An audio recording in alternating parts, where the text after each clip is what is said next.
মানে জয়েন্ট দেওয়া হলো। কি দেওয়া হলো? কথা বোঝার চেষ্টা করেন আপনারা। কি দেওয়া হলো? জয়েন্ট দেওয়া হলো যে একটা হরফ আর একটা হরফের সঙ্গে একটা উচ্চারণ করা হবে। দুইটা হরফের একটা উচ্চারণ হবে। দুইটা হরফের কয়টা উচ্চারণ হবে? একটা উচ্চারণ হবে। এই দুইটা হরফের একটা উচ্চারণ করতে যে জিনিসটা ব্যবহার হবে সেটাকে আরবিতে বলা হয় জজম। আরবিতে কি বলা হয়? অবশ্যই এটা তার কাটার মতন। যেমন এখানে তিনটা জিনিসকে একাত্ম করিয়া ধরে রাখছে। কিসেই? কথা বলেন না। আমার কথা কি আপনার বুঝতে অসুবিধা হচ্ছে? অনেক উত্তর দিয়েন কোন। যেমন এখানে এই ব্ল্যাকবোর্ডটাকে ধরে রাখার জন্য তার কাটা ব্যবহার করা হয়েছে। তদ্রূপ কোরআন শরীফের ভিতরে একটা আর একটা অক্ষর, দুইটা অক্ষরকে একত্রে একটা উচ্চারণ করা। একটা উচ্চারণ করা। দুইটা অক্ষরকে কয়টা উচ্চারণ করা? একটা উচ্চারণ করা। দুইটা অক্ষরকে একটা উচ্চারণ করার জন্য যেই জিনিসটা ব্যবহার করা হয় সেটার নাম হলো জজম। সেটার নাম কি? জজম। আমার কথাটা বুঝছেন কিনা? আমি বুঝাইতে পারলাম কিনা?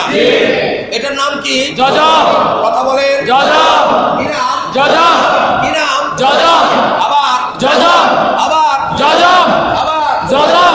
আবার বলেন জজম। জজম। জজম। জজম। জজম। আবার জজম। এই জজমটা দুইটা ডিজাইনে লেখা হয়। একটা হলো নুরানি ছাপা, যেটা নুরানি ছাপা, যেটা হাফিজি ছাপা বা নুরানি কোরআন শরীফ যেইগুলি, এই কোরআন শরীফগুলিতে ঠিক এভাবে এই জজমটা লেখা হয়। দোনো মাথা বাঁকা, অনেকটা বর্ষির মতন দেখায়। অনেকটা কিসের মতন দেখায়? বর্ষি। এরকম ঠিক এরকম দেওয়া আছে নুরানি কোরআন শরীফ অথবা হাফিজি কোরআন শরীফ। এই ডিজাইনের জজমটা ব্যবহার করা হয়। কথা বুঝে আসছে কিনা?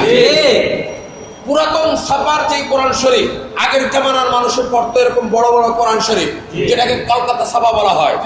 কথা বুঝে আসছে কিনা? যারা বুড়া আছেন, এদের বাসায় এখনো আছে, পাওয়া যায়, তারা ওই কোরআন শরীফগুলো পড়তে পছন্দ করে। ওই কোরআন শরীফে জজমগুলি ঠিক এরকম ভাবে। কথা বুঝেন নাই?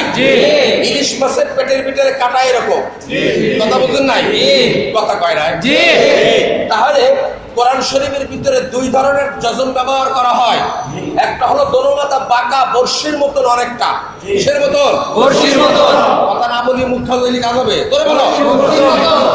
আর একটা হলো ইলিশ মাছের পেটের কাটার মতন, দোনো মাথা এরকম নিচের দিকে। বুঝলেন না? এইটা ব্যবহার করা হয় পুরাতন কোরআন শরীফের ছাপায়। আর এইটা আপনারা এখন যে কোরআন শরীফ পড়বেন, নুরানি কায়দা যা কিছু শিখতেছেন, এটার ভিতরে এই ছাপার কি পাবেন? জজম পাবেন। কথা বুঝতে পারছি কিনা? দোনোটার কাজ এক। দোনোটার কাজ কি?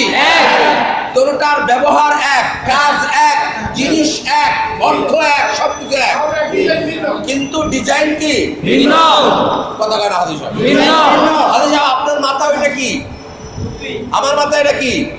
ডিজাইন এক না, ভিন্ন আছে। কথা কয় না। ভিন্ন। আখের জিনিস কি? এই আখের জিনিস কি? আখ করি কথা কই দিব না। এক এক জিনিসটা কি? এক। জজম এটারও যেই কাজ, এটারও সেই দুটোটার কাজ কি? একই কাজ, কিন্তু ডিজাইন কি ভিন্ন। আমি একটা কথা বুঝানোর জন্য 50টা কথা কেন বলি? এটা ভিড়ের ভিতরে ঢোকার জন্য। কিসের জন্য?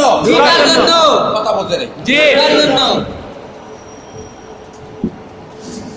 পরে আমার হাতের দিকে লক্ষ্য করে। অক্ষরটার কি নাম? তারপরে আলিফের উপরে কি আছে? কি আছে? আলিফের উপরে জোরে বলো। পায়ের উপরে কি আছে? কথা বলে। যেই অক্ষরের উপরে জজম থাকবে, যেই অক্ষরের উপরে জজম থাকবে, ওর নিজস্ব কোনো উচ্চারণ নাই। ওর নিজস্ব কোনো উচ্চারণ নাই। খেয়াল করেন, গুরুত্বপূর্ণ বিষয় হলো, আপনাকে মিলাইতে হইলে জজম ছাড়া মিলাইতে পারবেন না। কথা বুঝেন নাই? ওর নিজস্ব কোনো উচ্চারণ নাই। ও উচ্চারিত হবে ডান দিকের হরকতের সঙ্গে। কার সঙ্গে? ডান দিকের হরকতের সঙ্গে। ডানে যেই হরকতটা থাকবে, হরকত মানে জবর বা জের বা পেশ। কথা বুঝেন নাই? জবরের জায়গায় জেরও হতে পারে, পেশও হতে পারে। আখের হরকত, আগে কি কথা বলতে, আমার কথা বুঝছে, কথা বুঝতেছে? যেই অক্ষরের উপরে বা যেই হরফের উপরে জজম থাকবে, ওর নিজস্ব কোনো উচ্চারণ, ওর নিজস্ব কোনো উচ্চারণ থাকবে না। ও উচ্চারিত হবে ডান দিকের হরকতের সঙ্গে, ডান দিকের হরকতের সঙ্গে। এই দুইটা অক্ষরের একটা উচ্চারণ হবে। দুইটা অক্ষরে কয়টা উচ্চারণ হবে? যেমন এখানে আলিফের উপরে কি আছে? কথা বলে হামজা জবর, হামজা জবর, হামজা জবর। আর বায়ের ব, বায়ের কি? এরকম উচ্চারণ হবে হামজা বা জবর আপ, হামজা বা জবর আপ। আবার বলেন হামজা বা জবর আপ। যেমন বাংলায় আমি দেখাইতেছি সরিয়া আর ব, কি হলো? আপ। উচ্চারণ কয়টা হইছে? একটা। উচ্চারণ কয়টা? একটা। কথা কয় না। একটা। উচ্চারণ কয়টা? একটা। হামজা বা জবর আপ, হামজা বা জবর আপ। আপনার হামজা বা জবর করার দরকার নেই, আপনি উচ্চারণ করবেন আপ আপ। আপ, হামজা বা জবর আপ, হামজা বা জবর আপ। হামজা বাজের ইব, কথা কয় না। ইব, ইব। কারণ হামজাদের হয় ই আর ব। ই আর কি? ব। তাহলে কি হলো? ই আর ব কি হলো? হামজা বাজের ইব, কথা কয় না। ইব। হামজা বাজের আর হামজা বা পেশ উপ, উপ। উপ। আবার বলেন কথা বুঝে আইছি কিনা?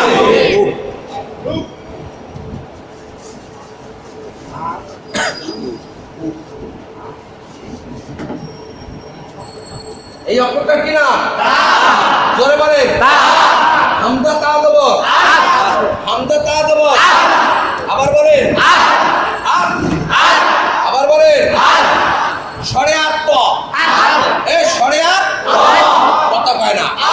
হামজা তা দেব, হামজা তা দেব। আবার বলেন হামজা তা আছে, হামজা তা পেশ হলো কি? কথা কয় না। আবার বলেন হামজা সা দেব, এই আবার হামজা সা শরিয়াত স, শরিয়াত স। হামজা সাদের এ বাতাস বের হবে না, করো ছায়ে বাতাস বের হবে না, আর জিহ্বা বের হয়ে আসবে। এই আর আর ইফ ইফ উস উস। বুঝাইছি কিনা? বুঝাইছি কিনা? হামজা ফা জবর, হামজা ফা জবর, হামজা ফা জবর আফ, হামজা ফাজে হামজা ফাজে ইফ ইফ ইফ হামজা ফা পেশ হইল কি একসাথে? আবার মারেন, আবার মারেন, আবার মারেন। হামজা কাপ জবর, হামজা কাপ জবর, হামজা কাপ জবর, হামজা কাপ জবর, Hamza cup J, Hamza cup পেশ হইল কি? আবার বলেন, আবার বলেন, আবার বলেন, আবার বলেন, আবার বলেন। হামজা হা জবর আহ, এই আগে খেয়াল করেন আহ আহ আহ। হামজা হা জে ইহ ইহ, হামজা হা পেশ ওহ আহ ইহ ওহ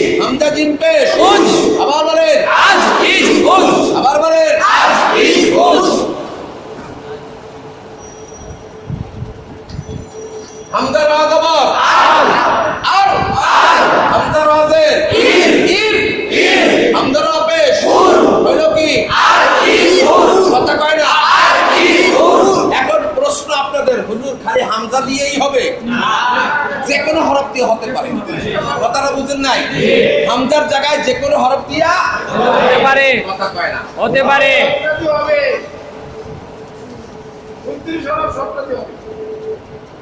নম্বরে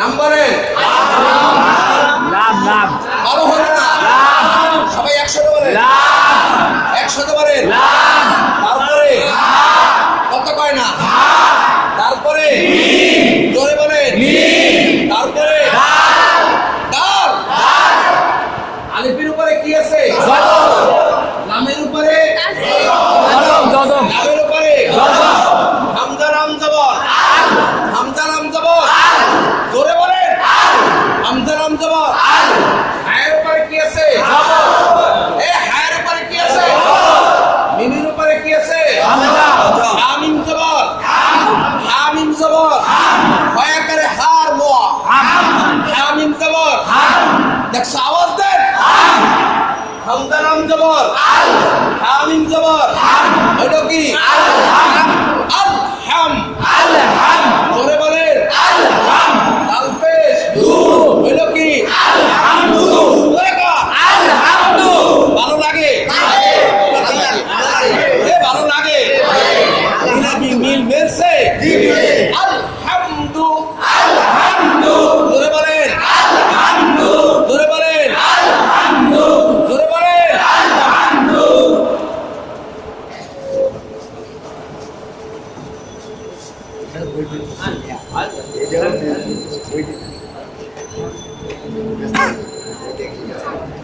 হবে ইনশাআল্লাহ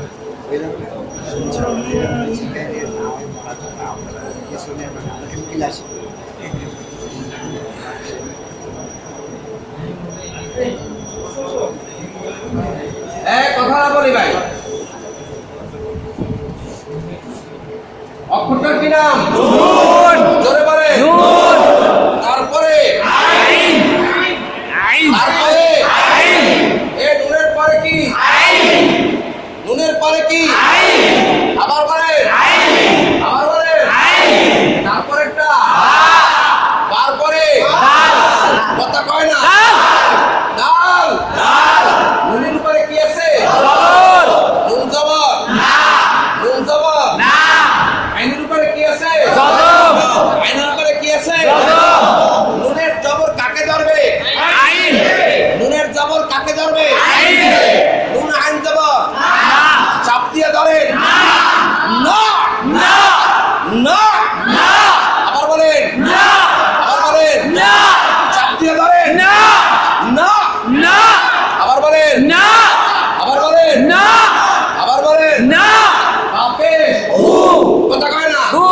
হইল কি না উ হইল কি না উ হইল কি না উ আবার বলেন না উ না বু না উ আবার বলেন না উ তালপেশ দু হইল কি না উদু না না এই না না আপনি যদি না বুধু বলেন আইন বাদ হয়ে যাবে না বুধু না উদু এ বাবারা ইয়াকা না বুধু ইয়াকা নাবুদু পাইছে জি দেখছো কথা কয় না পাইছি ইয়াকা না বুধু ইয়া